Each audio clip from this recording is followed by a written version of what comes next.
ఏదైతే solar roof top సూర్యగారు ఈ కార్యక్రమం కింద ఒక 30 లక్షల కుటుంబాలకి కరెంట్ ఇవ్వాలనుకుంటున్నాం. దాన్ని కూడా క్లియరెన్స్ ఇవ్వమని చెప్పి అడిగాను.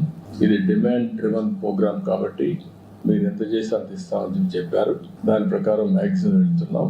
ఇది కూడా క్లియర్ చేయడం జరిగింది. అందుకే కాన్స్టిట్యున్సీకి మినిమం 10,000 రూఫ్ టాప్ సూర్యగారి కింద ముందుకు పోతున్నాం.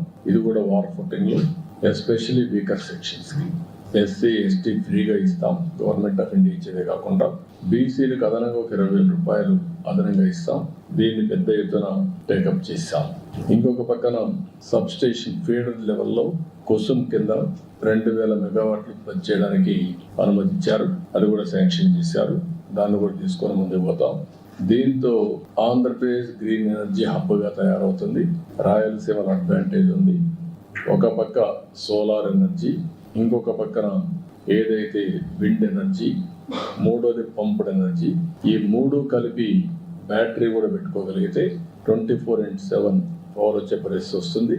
ఏదైతే ఈ వ్యవస్థని పూర్తిగా నిర్వీర్యం చేశారు, ఈరోజు కాస్ట్ తగ్గించే దిశగా వినియోగదారుడికి బెనిఫిట్ అయ్యే విధంగా, అదే మరి అల్టిమేట్గా ఆంధ్రప్రదేశ్ గ్రీన్ ఎనర్జీ హబ్గా డౌన్ స్ట్రీమ్ ఇండస్ట్రీస్కి ముందుకు పోతున్నాం.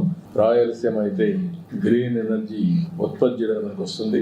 అదే మరి కోస్టల్లో ఏవైతే పోర్ట్స్ ఆధారంగా చేసుకొని ఎక్కడికక్కడ గ్రీన్ హైడ్రోజన్, అమోనియా ఇవన్నీ ఎక్స్పోర్ట్ చేయడానికి అవకాశం ఉంది. ఆ కార్యక్రమంలో ముందుకు పోతున్నాం.